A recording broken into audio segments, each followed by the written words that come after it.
Amén. Amén. Bueno, la semana pasada estuvimos con los principios, ¿se acuerdan? Sí. ¿Hicieron la tarea? Claro que no. Bueno, igual vamos a avanzar. Llegamos al punto H, que tiene como título el texto. Ya comparto.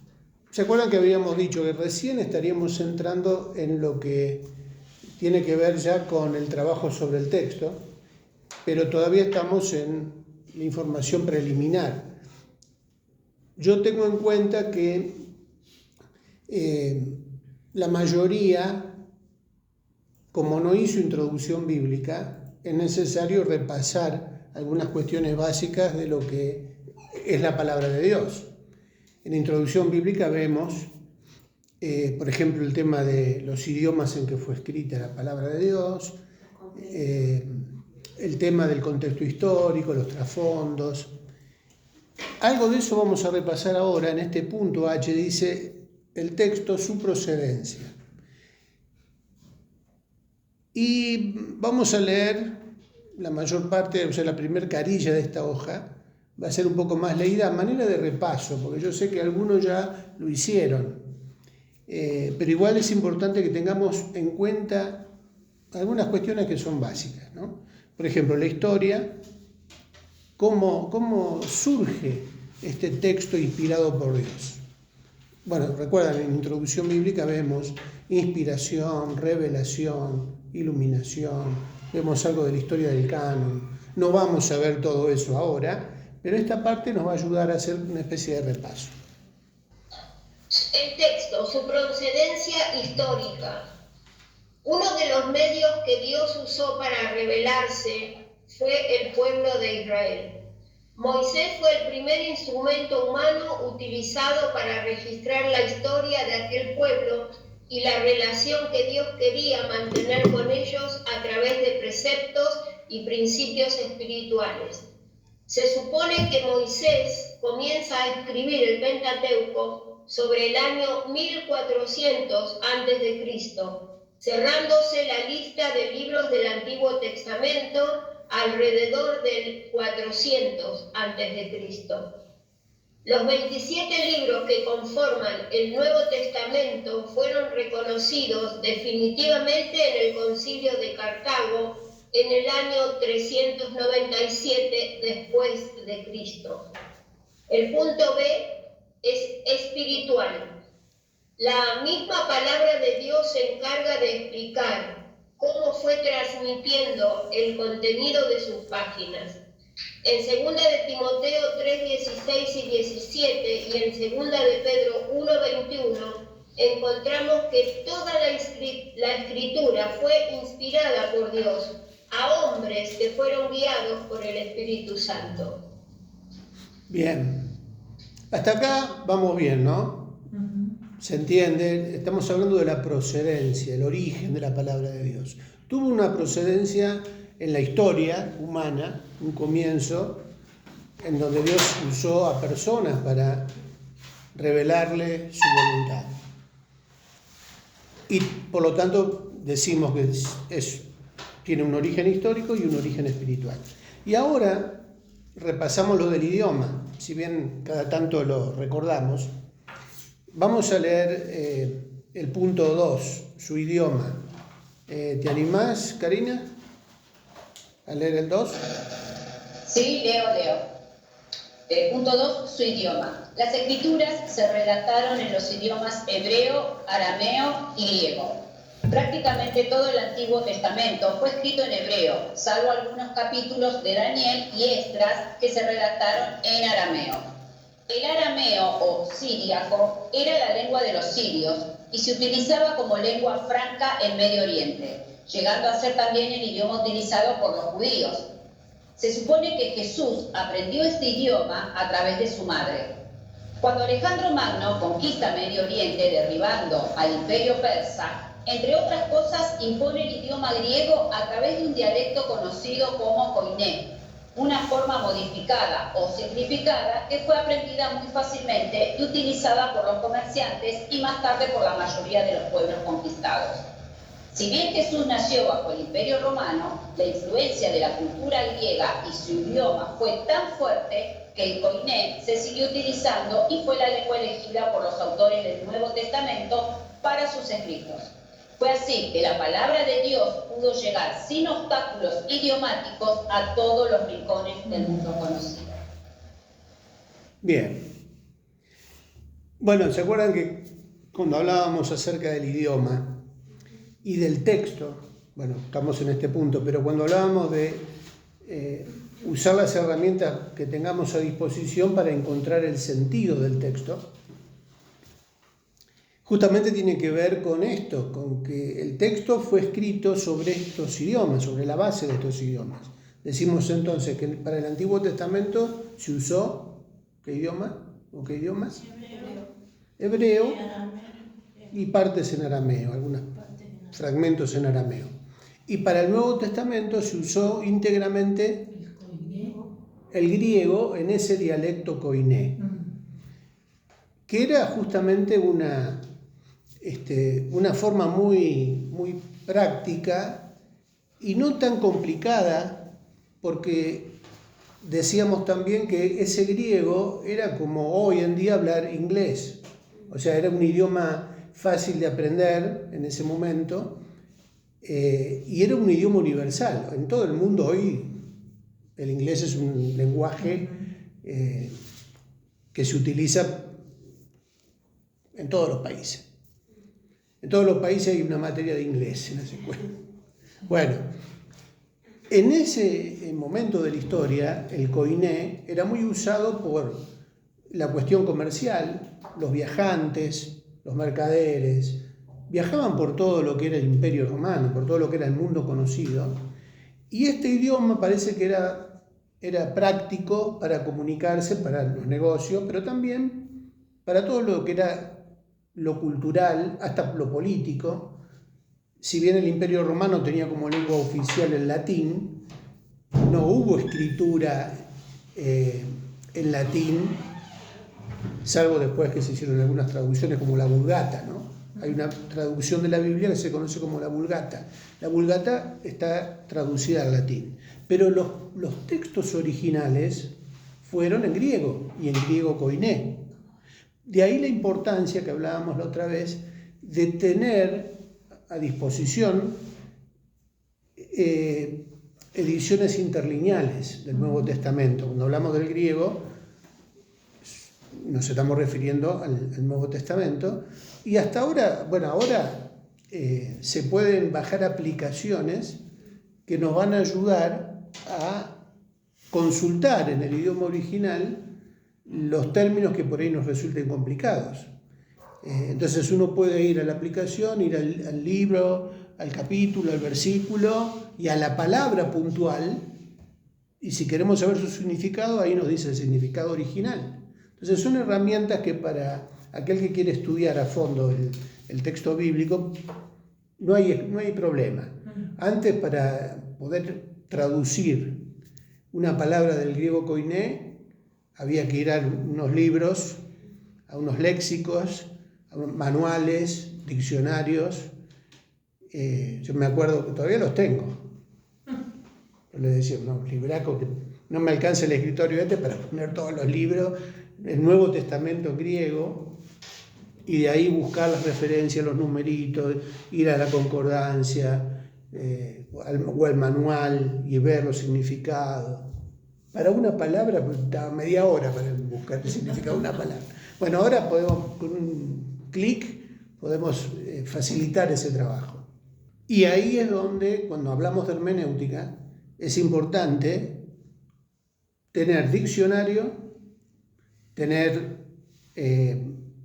comentarios, pero fundamentalmente diferentes versiones o traducciones de la Biblia.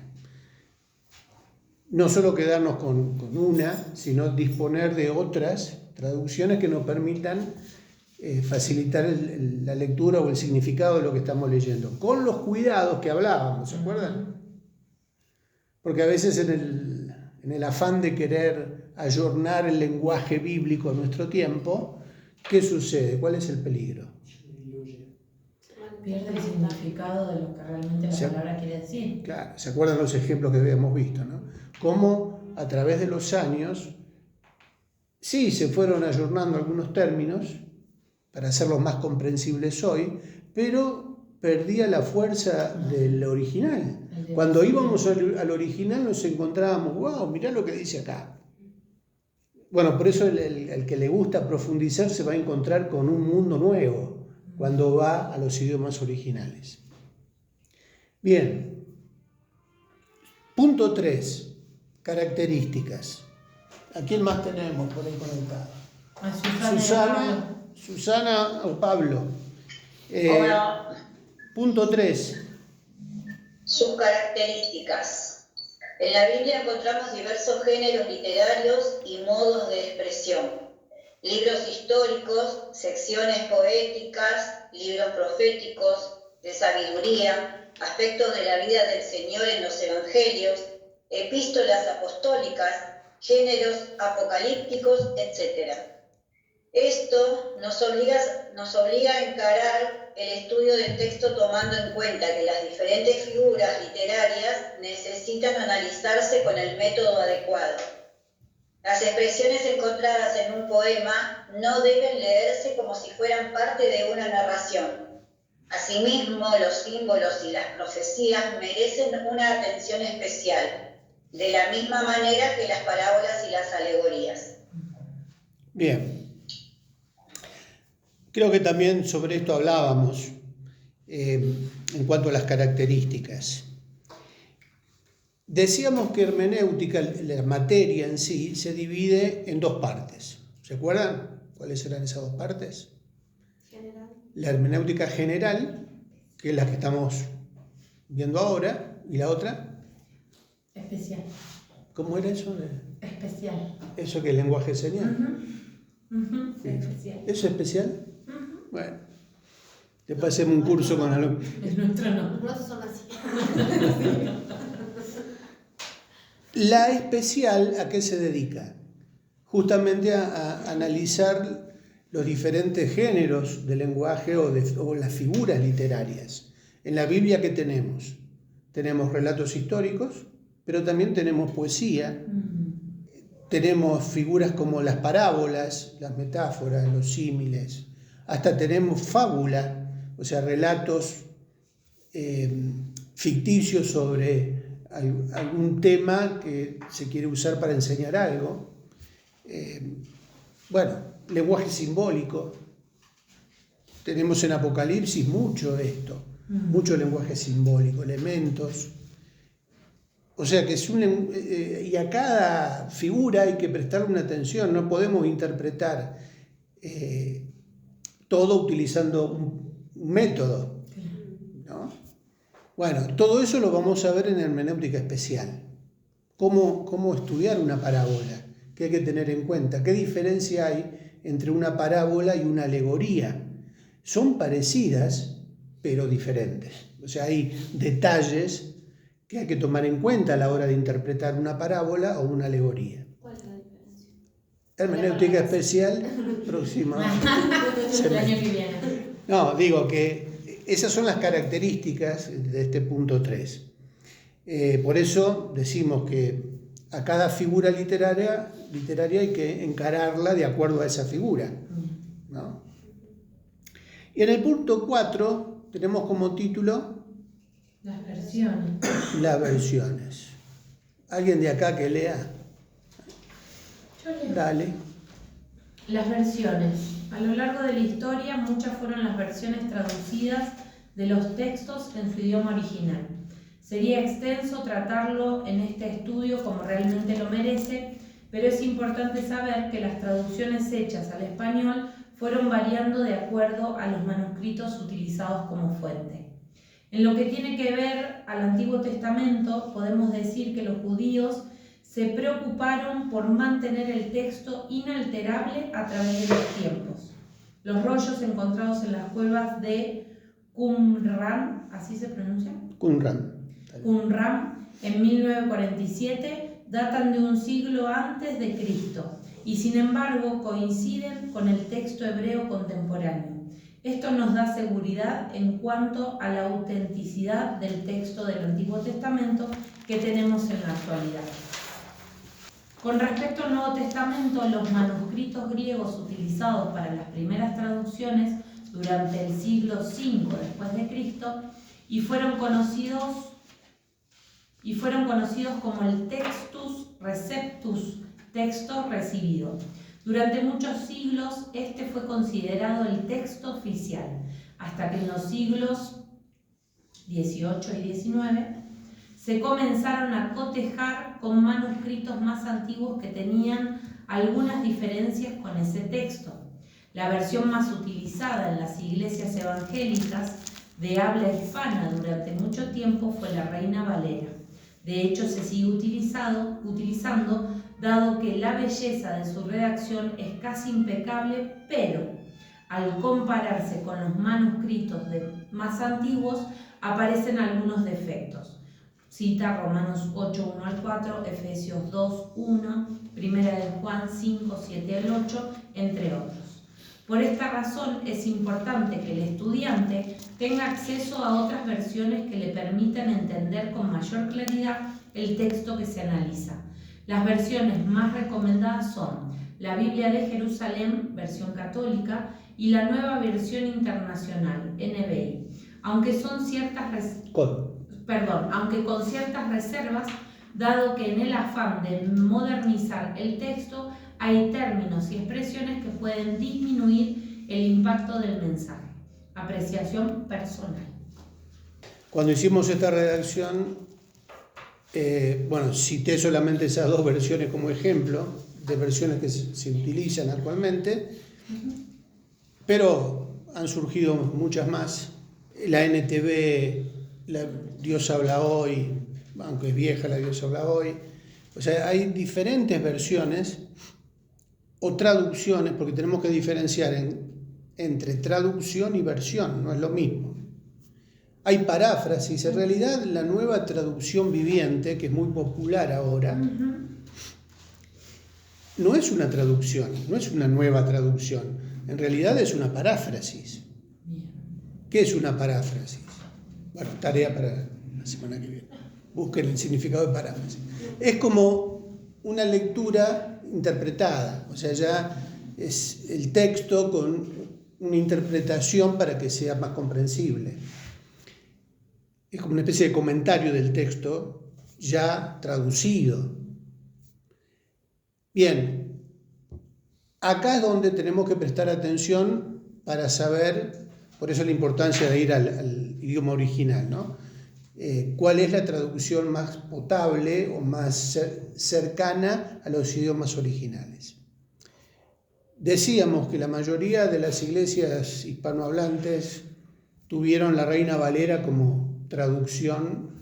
En su momento fue la única traducción al español de toda la Biblia. No fue la primera en realidad, porque la primera traducción al español fue...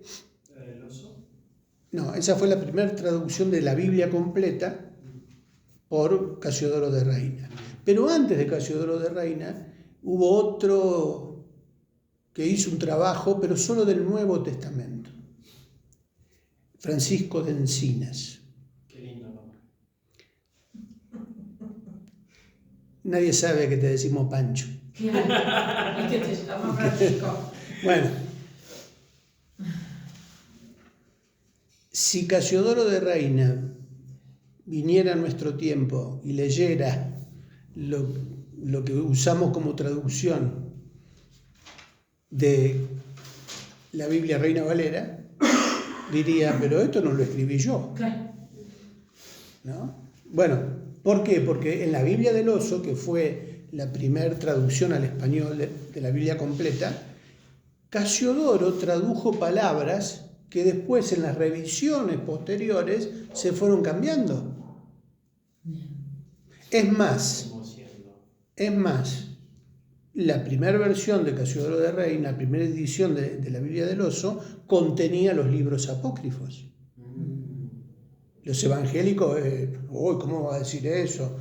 Sin embargo, la primera traducción contenía los libros apócrifos. Es más, la traducción católica de la Vulgata Latina contenía los libros apócrifos, pero el que hizo ese trabajo los agrupó y los puso como un anexo, aparte de lo que era el texto reconocido oficialmente por el canon hebreo, y aclaró que esos libros, si bien contenían información histórica importante, no había que tomarlos como texto revelado, inspirado por Dios, pero sí que eran importantes para llenar espacios de tiempo que estaban vacíos en el texto, especialmente lo que se conoce como el periodo intertestamentario, entre el Antiguo y el Nuevo Testamento. Todo esto yo sé, que lo vemos en la introducción bíblica, pero bueno, por las dudas lo recordamos. Entonces, claro, el asunto es que acá lo que nos interesa es, por ejemplo, el ejemplo que tenemos ahí de 1 de Juan 5, 7 y 8, que habla justamente del tema de la Trinidad. Donde ahí en ese texto se dice, y estos tres son uno, cuando Juan se está refiriendo a las personas de la Trinidad, aparece esa frasecita. Es la única parte en toda la Biblia en donde se sostiene la Trinidad como una doctrina en donde el Padre, el Hijo y el Espíritu Santo son uno. Tres personas en uno. ¿Cuál es el problema con este versículo?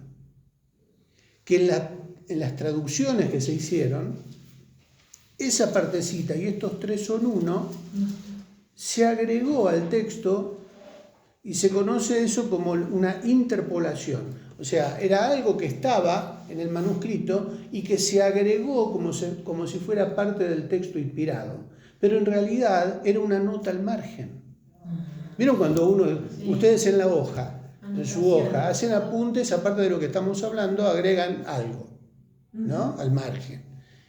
Cuando se hizo la traducción de un manuscrito, se incorporó como parte del texto esa anotación paralela que la hizo el dueño del manuscrito.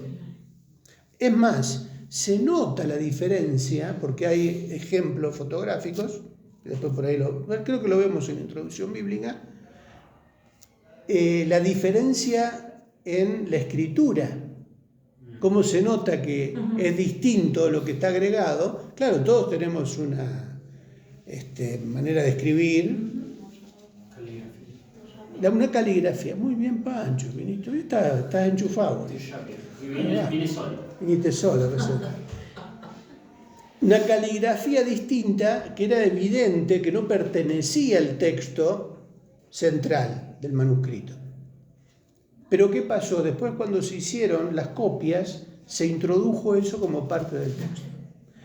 ¿Cómo uno se da cuenta de eso? Porque en los manuscritos más antiguos que se descubrieron, como el siglo XVIII, siglo XIX, eso no estaba. No estaba. Por eso, a la hora de enseñar la doctrina de la Trinidad, no podemos basarnos en ese versículo solamente. El resto de la Biblia sostiene la deidad del Padre, del Hijo y del Espíritu Santo. Pero si yo solamente me baso en ese texto, viene un testigo de Jehová o un mormón o alguien que no reconoce la deidad, por ejemplo, en este caso del Hijo, y bueno, y nos da vuelta porque dice, no, eso no existe, eso no. Y tiene razón. En los manuscritos más antiguos no está. No quiere decir que sea una mentira, no quiere decir que sea una herejía. Aunque no figure en los manuscritos más antiguos, y estos tres son uno, es una verdad bíblica. Pero hay que sostenerla con otros pasajes del resto de la Biblia para sostener la doctrina, la postura de la doctrina. Entonces, por eso la importancia de consultar diferentes traducciones. En la NBI está corregido. Es más, en revisiones de Reina Valera más modernas, también se hace, si bien ponen la frase, en la Biblia de estudio hay una llamada y aclaran al pie de página o en donde aparezca el comentario, esto no aparece en los manuscritos más antiguos, o sea, hacen la aclaración. Por eso decíamos la importancia de disponer de varias versiones, ¿no? Y traducciones. ¿Dónde andábamos? Bueno, lo que decíamos ahí al final del punto. Nos queda el punto 5, su interpretación.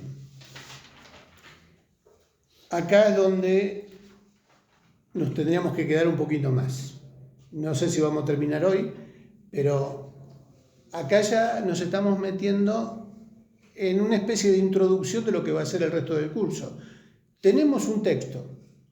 Podemos estar confiados que el texto que tenemos a disposición es veraz, es palabra de Dios, salvo, como decíamos también, algunas excepciones, como la Biblia de los Testigos de Jehová, o como algunas traducciones que están apareciendo ahora, traducciones, entre comillas, ¿no? Versiones o paráfrasis, como la Biblia queer. ¿Escucharon hablar de la Biblia queer? Bueno, en este momento se está vendiendo, está en inglés, pero ya va a aparecer, si no apareció ya en español, la Biblia de estudio comentada bajo la ideología de género. Claro, me parecía. Sí. Es una Biblia comentada, una Biblia de estudio que interpreta ciertos pasajes desde el punto de vista de la ideología de la nueva ideología de género, en donde, por ejemplo, Romanos capítulo 1 tiene un comentario que intenta interpretar ese texto de una manera que avale la relación entre dos personas del mismo sexo, cuando el capítulo 1 de Romanos es bien clarito y explícito sobre el tema. Bueno, hay Biblias ahora que se están editando, Biblia de estudio, con este tipo de influencias, ¿no? Ideológicas. Así que igualmente no nos debe extrañar, son cosas que van a pasar, forman parte de las señales de los últimos tiempos, ¿no? Pero bueno, hay que tener cuidado por eso con algunas traducciones. Investigar, a ver cuál es el origen de la traducción, quién está detrás de esa traducción. Es más, sobre la NBI hay ciertas posturas que la defienden y otras que la defenestran. Especialmente en algunos años, en las traducciones que se hicieron en algunos años, que parece que hay cierta influencia también unitaria, no trinitaria. Entonces, traducen ciertos términos influenciados por la ideología. Entonces están obligados a cambiar ciertas palabras. Entonces hay que tener cuidado con esas traducciones, ¿no? O versiones. Entonces decíamos, punto 5, interpretación. Sí. Alguien que no está, por ahí que no tiene la posibilidad, ¿no?, de estar en un estudio bíblico y aprender todo esto.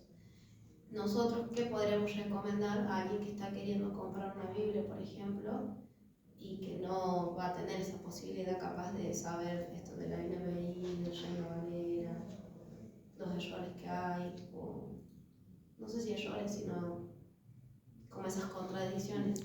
¿Qué Biblia usted recomendaría que...? Bueno, decíamos recién que, por ejemplo, la Nueva Traducción Viviente es una edición que se está usando mucho por la facilidad para interpretar el texto en nuestro tiempo, ¿no? Para la gente nueva o para los jóvenes es más popular, o sea, es más accesible, como en su momento lo fue la Dios habla hoy. Son versiones populares. A veces la Dios habla hoy, que en su momento fue criticada, termina siendo más potable que algunas de las revisiones modernas. Son traducciones, inclusive está la Reina Valera contemporánea, está la Biblia de las Américas, es una buena traducción. Bueno, esta Biblia que tengo acá es una edición de la Biblia de las Américas, muy fiel al original. Esta NBI con reservas, como decimos, ¿no?, teniendo en cuenta algunos términos que hay que profundizarlos o revisarlos, pero esas son versiones recomendables, ¿no? Puede haber otras más, pero no hay por qué temer. Cualquier Biblia que venga con el respaldo de Sociedades Bíblicas Unidas, que son instituciones que se dedican a la traducción, que tienen cierto reconocimiento por parte de todas las iglesias, son recomendables. Hay que tener cuidado con la traducción del Nuevo Mundo de las Sagradas Escrituras, que esa es la versión que usan los testigos de Jehová. ¿Nuevo Mundo? Traducción del Nuevo Mundo de las Sagradas Escrituras. Ese es el título que aparece en esas Biblias. Cuando ustedes lean eso, es porque esa Biblia corresponde a la traducción que utilizan los testigos de Jehová, que en su momento ellos la editaron con las reformas o las palabras para sostener sus doctrinas. Por ejemplo, Juan 1.1, que habla, ¿cómo comienza Juan 1.1? En el principio era el Verbo, y el Verbo era con Dios, y el Verbo era Dios. Era Dios. Ellos traducen... Un Dios, con minúscula. Muy bien, algo. Es que tengo que dar pruebas. Está conectado. ¿Tenés control de calidad? Apá. Claro, en la traducción del Nuevo Mundo dice, en el principio era el Verbo, y el Verbo era con Dios, y el Verbo era un Dios. Y aparte no solo dice un Dios, sino que la palabra Dios está con minúscula. Es muy tendencioso, ¿no? Bueno. También en la traducción del Nuevo Mundo, este pasaje que citábamos de Primera de Juan, en donde dice, y estos tres son uno, directamente ellos no lo ponen. Lo desaparecen, ni siquiera hacen un llamado. No existen en la traducción del Nuevo Mundo. Bueno, por eso, salvo algunas excepciones como esta, o la Biblia Queer, o algunas otras versiones que puedan dar vuelta por ahí, el resto es aceptable. A ver, vamos al punto 5. ¿Quién nos queda para leer por ahí? Pablo. ¿Está Pablo? Hola, Pablo. ¿Cómo andás, Richard? Bien, ¿vos? Espectacular. ¿El 5? El 5, el 5A. Dios escogió el lenguaje humano como vínculo para revelarse, por lo tanto, si pretendemos interpretar seriamente el texto bíblico, no podemos eludir al estudio lingüístico de su contenido.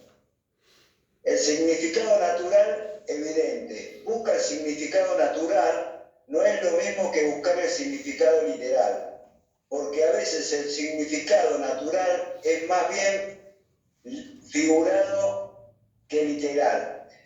Qué lindo lío de palabras, pero los ejemplos clásicos los encontraremos en la misma palabra cuando Jesús dialoga con Nicodemo sobre el tema del nuevo nacimiento.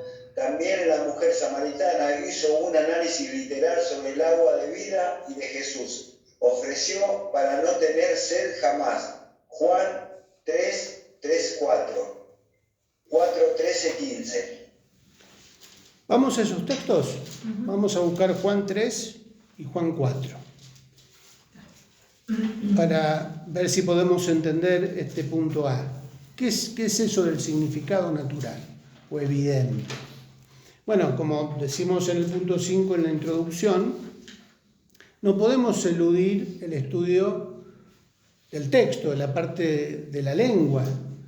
Cuando comenzamos esta materia decíamos, uy, otra vez hay que volver a la escuela, hay que volver a lengua, y a ver el tema de la gramática, de la sintaxis, bueno, no vamos a dedicarnos a eso, pero sí es importante retomar algunas cositas como para tener en cuenta que es necesario hacerlo, porque si leemos mal, si no respetamos la puntuación, los acentos, hasta los acentos, las comas.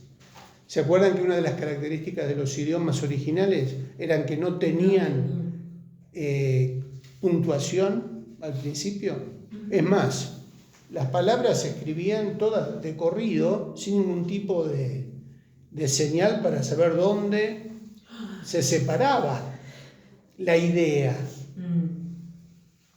Pero como en esa época ya la gente estaba acostumbrada a leer, y a medida que iba leyendo y se daba cuenta en dónde se producía una pausa o se cambiaba la idea de lo que se estaba diciendo, ya estaban acostumbrados a eso. Nosotros ahora necesitamos esos signos para justamente ubicarnos en lo que se está queriendo transmitir en ese texto. Por eso decimos que no podemos escapar a estas reglas gramaticales para poder entender el texto. Pero acá en el punto A lo que tenemos tiene que ver con otra cosa, ¿no? Con ya entendiendo, supongamos que entendemos lo que estamos leyendo, cosa que últimamente cada vez está desapareciendo más hasta en las escuelas, ¿no? Se lee como para cumplir con la lectura, pero después que leyó le preguntaste ¿qué entendiste? ¿Qué entendí de qué? Y de lo que leíste. Claro, es como que hay que volver otra vez a leer más despacito, tratando de entender, ¿no? A veces uno lee rápido, lee apurado para cumplir con la lectura. Ojo, hasta los cristianos en sus devocionales hacemos eso, porque queremos terminar rápido el capítulo, miramos el reloj, parece que es una maratón, una carrera. Y listo, cumplí, listo, leí el pasaje, a empezar la jornada. Pero ¿y qué entendiste de lo que leíste? Entonces, ahora, en este punto A vemos que hay un sentido en el texto. Lo que se escribió, lo que se reveló en esa escritura, tiene como propósito transmitirnos una enseñanza o darnos una información. Hay un sentido, un propósito que yo tengo que aprovechar de ese texto. Y tengo que entender en qué sentido, bueno, vamos a leer el punto, dentro del punto A, el texto de Juan 3, 3 y 4. ¿Se acuerdan la historia de Nicodemo? ¿Quién tiene para leer? Respondió Jesús y le dijo: de cierto te digo, que el que no naciere de nuevo no puede ver el reino de Dios. Nicodemo le dijo: ¿cómo puede un hombre nacer siendo viejo? ¿Puede acaso entrar por segunda vez en el vientre de su madre y nacer? ¿Cómo entendió Nicodemo las palabras de Jesús? Literal. Parece, ¿no? No hizo hermenéutica. Pareciera que lo está tomando literalmente. Algunos dicen que en realidad fue un comentario irónico de Nicodemo. Claro. O quizás un brazafar. Por eso, es como que le decía al Señor, pero ¿cómo nacer de nuevo? O sea, quizás sabía lo que Jesús quería decir, pero como desvió el foco del asunto. Pero en realidad existe la posibilidad de interpretarlo literalmente. Supongamos que lo hizo así. ¿Qué análisis hizo Nicodemo? ¿Puede acaso una persona volver a nacer siendo viejo? A ver, ¿qué es lo que me quiere decir? Y la respuesta del Señor, uno sigue el diálogo del pasaje y el Señor le explica. Él está hablando en otro sentido, en el sentido espiritual. Hay el que no naciere del agua y del espíritu. O sea, ya Jesús comienza a desarrollar la idea para que Nicodemo no tenga excusa para entenderla. Pero el caso de la mujer samaritana también, ¿qué nos dice? 4, 13 al 15. Respondiendo Jesús le dijo: cualquiera que bebiere de esta agua volverá a tener sed, mas el que bebiere del agua que yo le daré no tendrá sed jamás, sino que el agua que yo le daré será en él una fuente de agua que sale para vida eterna. La mujer le dijo: Señor, dame esa agua para que no tenga yo sed, ni venga aquí a sacarla. ¿Cómo lo interpretó? la mujer samaritana, los dichos de Jesús. También literal. Claro, ¿qué dijo? ¿Cómo lo analizó? Me conviene, hago negocio. Se me terminó la sed. Dame esa agua, no tengo que no vengo más a buscar agua acá para tomar. ¿A eso se refería Jesús? No. O sea que son ejemplos que nos pueden ayudar a ver cómo a veces se da esta situación, el peligro de interpretar literalmente algo que tiene otro mensaje. Ese video, o sea, nosotros hoy lo leemos y aunque no hayamos hecho hermenéutica o ningún estudio profundo, vamos leyendo y nos vamos dando cuenta que es un lenguaje figurado, no es literal. ¿Se entiende? Ahora, estos son ejemplos evidentes, pero por ahí podemos estar leyendo algo que pensamos que es literal cuando en realidad es metafórico o contiene un lenguaje figurado. Es muy común en la literatura oriental. Dentro del mundo oriental, o sea, de lo que es Medio Oriente y Lejano Oriente, este estilo de literatura era y es común. Son muy de hablar con lenguaje figurado, con ilustraciones, con dichos, con frases metafóricas, que para ellos es común y lo entienden. Lo hablan y ya se dan cuenta que es lo que quieren transmitir o decir. Pero para nosotros que no estamos acostumbrados a ese tipo de cultura y de lenguaje, por ahí corremos el riesgo también de ser como la mujer samaritana o como Nicodemo. Ah, entonces quiere decir que... cortar la mano o sacar el ojo. Claro, leo ese pasaje. Ahí nos vamos a dar cuenta que es figurado. Mutilado, ¿eh? Con la buena. Si tu ojo te es ocasión de caer, arráncate. Si tu mano te es ocasión de caer, cortala. No, si lo tomamos literalmente ese texto, tenemos que depender de reuniones y cultos virtuales porque no podemos ni movernos. Bueno. Y hasta ahí, porque ¿cómo vamos a controlar la compra? Sí, bueno. Y por ahí queda algún dedito. Con la voz. Con la nariz. Más o menos se entiende la idea. Entonces, en la interpretación del texto hay que tener en cuenta el sentido natural. O sea, es evidente que es un lenguaje figurado. A veces no es tan evidente, hay que hacer un esfuerzo para entenderlo. Para eso vamos a seguir con el curso de hermenéutica, porque si no lo terminamos acá. Pero justamente tenemos que aprender a distinguir la diferencia en lo que es un lenguaje figurado o un relato figurado de lo que es algo literal. Por ejemplo, los relatos históricos de la Biblia son relatos que tienen información de hechos que sucedieron. A veces esos relatos contienen detalles complicados. Entonces ahí corremos el riesgo de caer en la alegoría o alegorizar lo que no entendemos. Ah, no, esto debe querer decir otra cosa. Si no lo entendemos o no hacemos un trabajo de investigación, pareciera que no correspondería a Dios. ¿Cómo Dios va a decir esto? Nos debe haber querido decir otra cosa. Entonces le cambiamos el sentido. Transformamos algo literal en algo figurado. Es muy común en el Antiguo Testamento, especialmente cuando se acusa a Dios de mandar a matar a todo el mundo. Ayer leíamos justamente esos textos en donde Dios, el pasaje de Ezequiel, cuando manda a matar a todos los que no tuvieran la marca del escribano, ¿no? De la tinta del escribano, en Ezequiel capítulo 9. El que no esté marcado por Dios como alguien que va a zafar del juicio, el resto tienen que morir todos. Ancianos, niños, o sea, desde el más chiquito hasta el más grande. Y pues, ¿cómo Dios va a dar esa orden? ¿Suena contradictorio o no? No, debe querer decir otra cosa, se debe referir a otra cuestión. Bueno, cuando tenían que conquistar a los pueblos.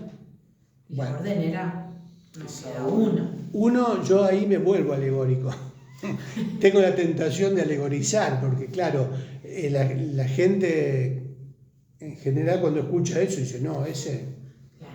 Dios castiga. Una vez alguien me preguntó en Entre Ríos, Ricky dice, ¿Dios castiga? Sí, le digo, Dios castiga. No, ese no es mi Dios. Claro, ¿cómo? Dios es amor. O sea, por eso hay cosas que si no nos cierran o no nos completa la idea que tenemos acerca de Dios, la modificamos. No puede ser así, tiene que ser otra cosa. Entonces, por eso justamente la importancia de entender el sentido del texto y justamente también no hacerle decir a la Biblia lo que la Biblia no dice.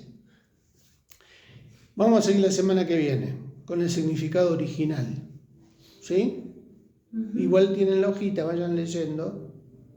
Pero ya vamos viendo que la cosa no es tan simple como parece. No es solamente leer y en 5 minutos ya tenemos claro todo. No, sí podemos tener claro lo más importante, pero siempre en la palabra de Dios hay cosas que son más profundas de lo que parecen. Por eso hay que dedicarle tiempo y no caer en la pereza de querer... Vuelta a la página. Claro, no, esto no es para mí, debe ser para otro. Bueno, vamos a orar. A ver. Oh Señor, gloria a tu nombre. Gracias por este tiempo maravilloso, Señor. Gracias por este medio de gracia que tú nos has dado, Señor, para poder interpretar tu palabra, porque todo es por ti y para ti, Señor. Gracias una vez más por este tiempo, Señor, porque podemos escuchar, Señor, porque abres nuestra mente, Señor, y alumbras nuestros ojos espirituales, abres nuestros oídos también para entender, Señor, para poder poner el sentido como tú quieres, Señor, para que podamos medir cada enseñanza, Señor, cada cosa que hemos visto, cada cosa que hemos escuchado con tu palabra, Señor, y por medio de tu Espíritu Santo, que nos guía a toda verdad, Señor. Sabemos que es poderosa tu palabra, Señor, que es maravillosa, Señor, que se arraiga en nuestros corazones, porque ella es la que nos puede sostener hasta el día que tú vengas, Señor. Que nos das claridad, que nos das salvación, que nos das entendimiento de cuál es tu voluntad y de cuál es tu propósito.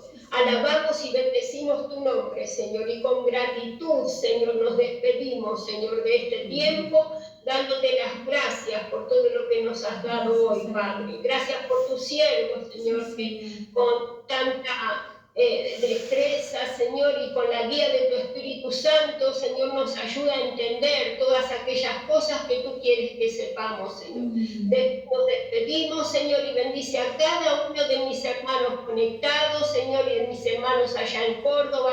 Gracias por ellos, gracias por esta comunión, gracias porque eso solo lo haces tú, Señor, y Espíritu, en un solo sentir y en esta hermosa comunión que tenemos, Señor, como hijos tuyos. Gracias, Padre, en el nombre de Jesús. Amén. Amén. Amén. Gracias, Ana María. Dios les bendiga, hermanos. Amén. Saludos. Gloria a Dios.